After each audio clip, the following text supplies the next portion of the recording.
This is Luke Kinetic, and you're in the arena with leaders and citizens who take character based action. In the Arena is a proud member of the Democracy Group Podcast Network. For more information, visit democracygroup.org.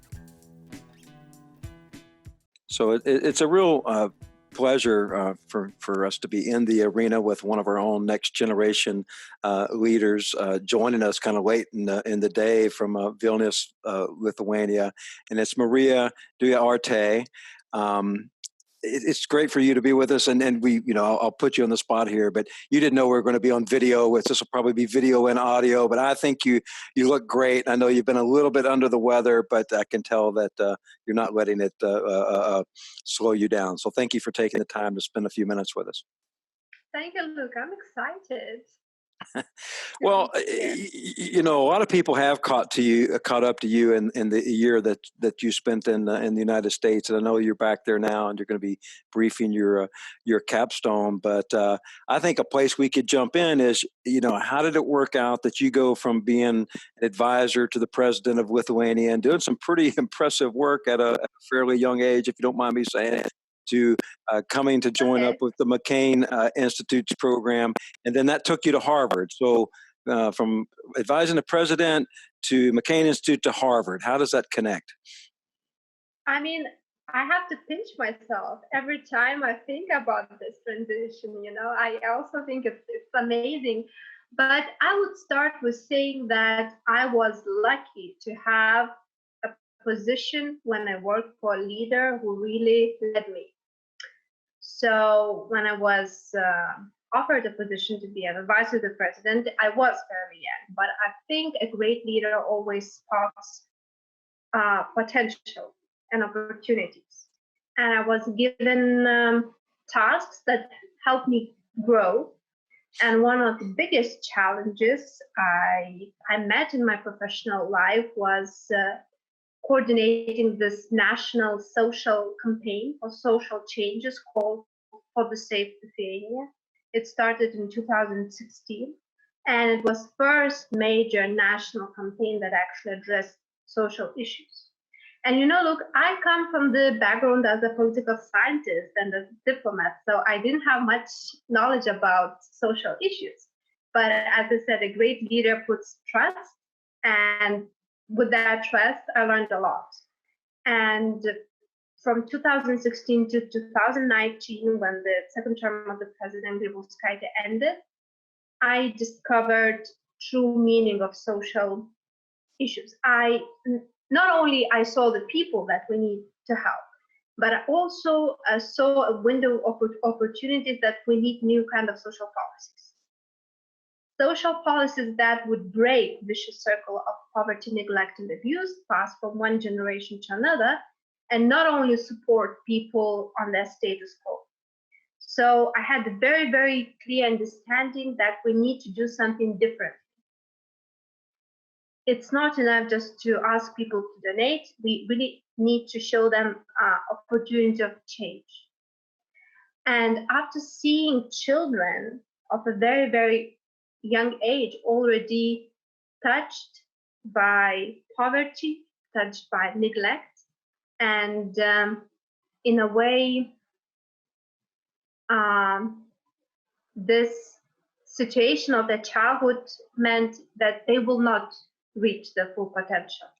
So I want to stop you there, because I think it's clear children and early child development, that's a real focus, and I think you'll explain how that had you end up at Harvard's Center on the Developing Child, I guess, if I have that right. But just taking a step back, Lithuania, clearly there's poverty there. I guess there's poverty most places there, but I think of Lithuania as a pretty prosperous Baltic country, but you see there's a real gap, or there's real poverty to be taken on there.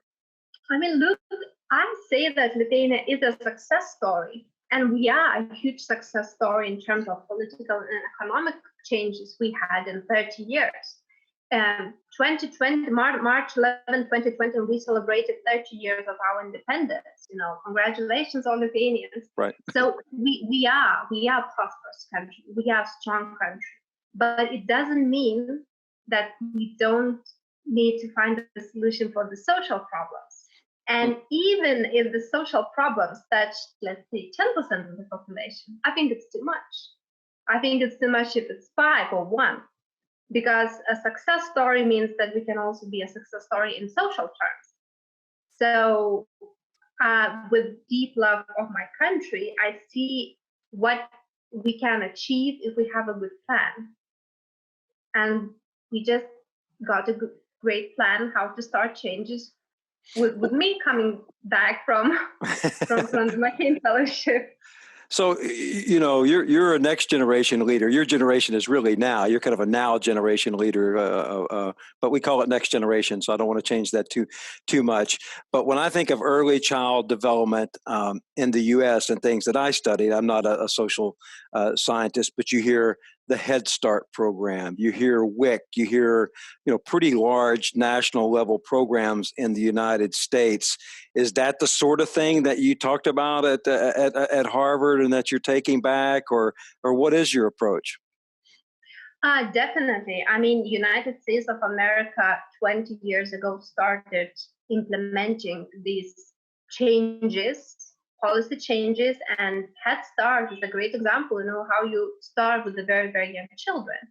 And what Harvard University Center on the Developing Child does, they say that we have enough science to explain why intergenerational poverty, neglect, and abuse happen. We know the consequences. We know the economic consequences to the society, and the cost is just too great. And we also know that the cost of addressing these problems at the beginning of the problem, before the problem becomes the problem, it is expensive. But if you take in mind, you know, the future state savings, it's cheap. So I think Jack Shankov and other scientists, they managed to prove to the politician that early childhood is a solution. So United States of America, they are all already implementing these programs, and they have a huge variety of early childhood development activities. I mean, there's always, you know, a way of improvement, but I do see United States as a country who has a political mindset to start with early childhood when they talk about social services. So yes, and what I also learned that for my country to start the social changes, it could be good to use more of early childhood development science and actually have more policies around that concept of early child development, that we really have to start from the beginning. And, you know, I mean, people do that. Early child development is not a rocket science in a way that, you know, loving a baby, taking care of a baby, it's kind of natural, but also what the science says that, you know, stress, toxic stress can be an obstacle for parents to take care of a child. So if we talk about new type of social interventions, they are actually targeting parents, because children, they don't live, you know, in empty spaces. So we need to find an effective way, science-based way to help parents to help their children. And I want to bring that concept to Lithuania, that we need to work through parents in order to reach children. And to help parents is also, we need to use proven methods. And for example, in Boston, there's a great program called MPAP that actually leads, it's mobility mentoring program. And it's proven that with a certain methodology, you can change the trajectory of how people facing adversity live, and you can actually change lives of children. So I was really, really happy to learn about these different approaches.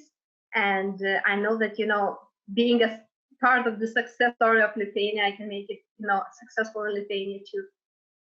Well, a couple questions come to mind. You know, where are you?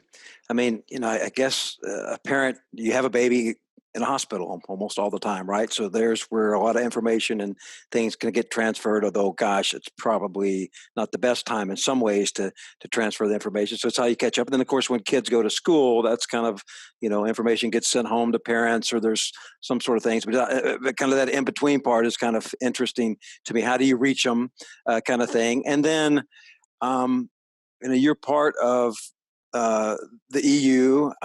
There's health regulations, good, better. How much, how does that kind of factor into it as well? Well, Lithuania has a very, very good social system and very long maternity leave, up to 2 years.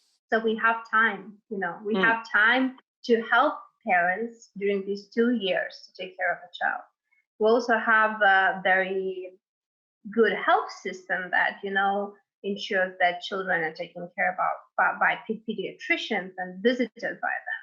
So what I want to do, I want to connect these two things. We have time, we have system, we need knowledge.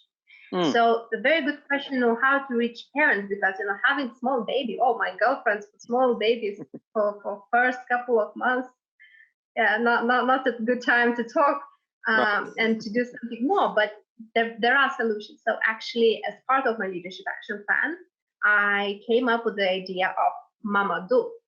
And it's a text-based service that sends text messages to parents with very, very simple advice about child development, about the needs, about possible games, also about the needs of the parents. I mean, we know that up to 25% of mothers, they have this postnatal depression. So, we also need to address needs of the parents to help them leverage the amount of stress they're experiencing if we really want to help children. So this Mama Do service will be first kind of service. Is it okay? Do I talk to them? Okay. Please go. We had a special guest appearance from our next NGL, but please pick up. Well, I just wanted to advertise Mama Do as a best new social innovation that would change lives of children of Lithuania by helping parents to understand their children. And actually, also while still participating in Next Generation Leaders program, for the last 2 months, I was living in 2 time zones because I was participating in a program called Reach for Change, where I pitched this idea, Mama Do. So we are going for this. We want to win this program, and we want to implement this text-based service. And as a procedure, I was talking with a lot of, possible partners, non-governmental institutions, psychologists, social workers, doctors, municipalities, and all of them said that we bring a solution that this is a missing puzzle in the social picture. So I'm really confident that this is the right time to implement these new social innovations. It's interesting to me. I mean, you're probably like me. I get lots of texts every day, particularly this year in an election year.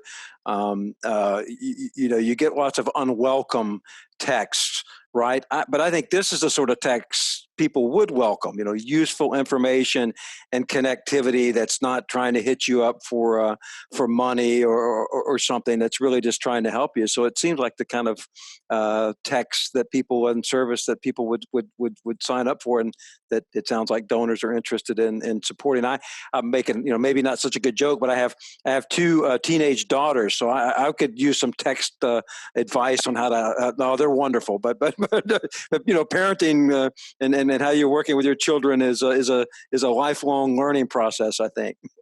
It is, and one of the slogans we have is like, Mama Do will help good parents to become better parents. So it doesn't mean that you're a bad parent if you're looking for help.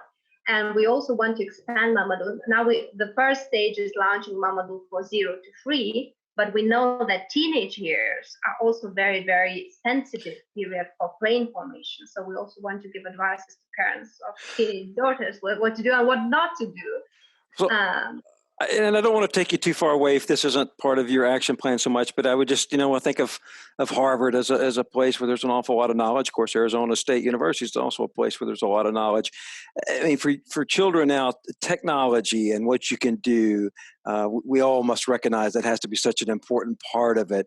But what is the view on that? Because it seems like there are drawbacks to technology as well. Screen time for children and what they're seeing. I suppose when I was growing up, it was, well, maybe the kids are watching cartoons for too long. So it's not a new problem in some respects, but I think technology is such a important piece of this, I would think.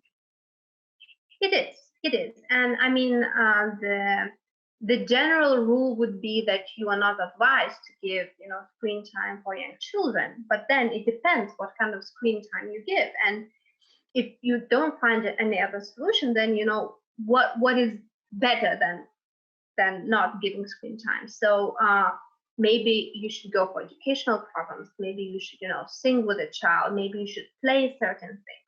And actually, technology is very widely used in early childhood field. There are some programs that give video lessons to parents, how to play and interact with their babies. So even if you're not advised to put your toddler in front of TV for half of the day, you can still use technology as part of your own education and then part of the game. So the rules are flexible as long as they keep to the main pillars of early child development, that you should form, serve, and return connection with the baby. The only connection that helps baby learn. If baby waves to you, you wave back. If baby points somewhere, you point back. So it's a simple thing that will help baby to understand that he or she is doing right thing, because there's a response from an adult. And many parents don't know that because they were not taught when they were kids. Maybe their parents also were struggling. So by changing the practices, we can actually change the futures of the children. So changing gears a little bit, leadership. We're about character-driven leadership. You know that at the McCain Institute, so you probably know what's coming. But it strikes me that the things you talk about are good social science. Good. I shouldn't say technocratic, but really kind of social science problems that policies can address. But you've spent a year looking at how you can approach things from a character-driven leadership perspective. What does a character-driven leadership approach bring to this kind of social science that you're trying to make happen? Mm-hmm. It's a very good question. Thank you. I would say that character-driven leadership in this particular area would mean that you come being very, very open to this situation. You may have your own, hypothesis, but you come very open and you talk to everyone. Not only your friends, not only your partners. You talk to people that actually, will criticize you and your idea.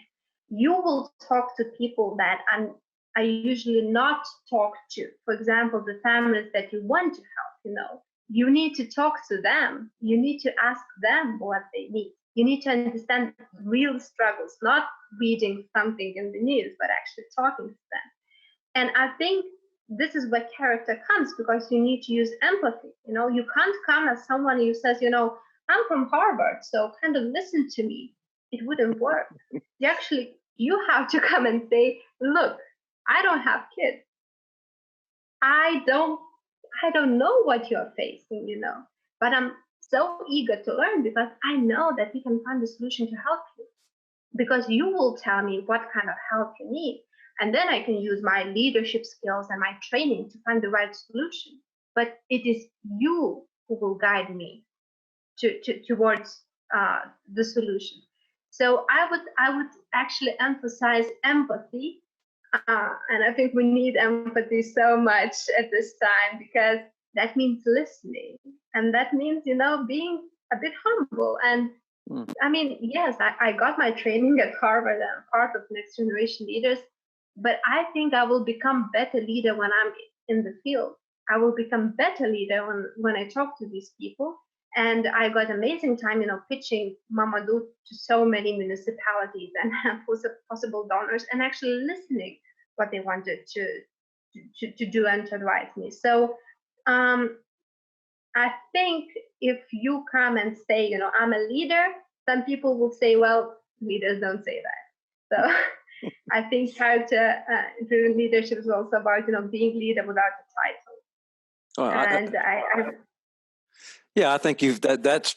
I learned something from that response, how you tie those two things together, and we really look forward to keeping up with your work in the field. But kind of as we wrap up here, you spent a year in the United States. I'm guessing you'd probably been to the United States before, but what was something fun, something you did not directly related to your work? I know you made a trip to New York and other things, but what was something that kind of stood out about your time in the United States?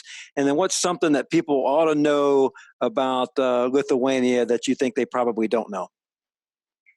Okay, so let's start with the United States. Okay. I had actually a great time going to small American towns in New England by bike, because that was my transportation means during the lockdown. And I went to Concord, I went to Lincoln, I went to Carlisle, to all these historical towns. And actually I walked in the steps of, first battles of American Revolutionary War. And I think you have amazing history. And I know that many people are very patriotic about that, but I really had great time, seeing these old houses and comparing them to the architecture in Europe. And it was just a pure pleasure for me to see how well these houses blend into nature and how well, the lifestyle reflects the landscape. So yeah, something personal, but I really got many, many good reflections by just, cycling around. Very cool. And the thing, yeah, so I can give some good tips where to go. So the best tip is to come to Lithuania, because I don't know if people know, but during this lockdown, my beloved city Vilnius became the largest outdoors cafe, because our municipality opened up all the squares and streets for outdoor tables. So, I mean, if you want to spend a good time, come to Lithuania. It's a joke. But then, one thing is that we have people who really, really want to succeed. I mean, I was born in 1986. It was Soviet Union. It was the year of Chernobyl. I remember going to school when we didn't have any computer. I remember my parents, counting money and the change of money. And for the last 5 years, when I walk the streets of Vilnius and other towns, I see what a huge leap we have made. The success of our mindset, the change of our mindset is immense. Also, architecture has changed, the cars have changed, now we have computers. But I think all these changes happened because we really, really, really wanted to succeed. We really, really wanted to have this change, and we really wanted to live free. And that's why this, quarantine kind of reminds us what it means to be not free. Right. And that's why we want to find the solution how to live free. Because, when you have this fresh air of freedom, you don't want to lose it. You don't want to negotiate it. You know that you're going to fight for it. So in a way, I see social changes as the last front line of non-freedom. Because if you are stuck in poverty, neglect, and abuse, that means that you're not free. So I want to free these people that they can enjoy freedom the same as I do. So Lithuania, a land of freedom, and America. I'm fired up to visit Lithuania, to follow your leadership. You're a next generation leader, but you're a leader for right now. Marija, we really appreciate you being in the arena. We look forward to keeping up with you as things go forward. Thank you. This podcast is produced by Patrick McCann and Justin Kessler. If you like what you hear, please subscribe, tell your friends, or leave a review.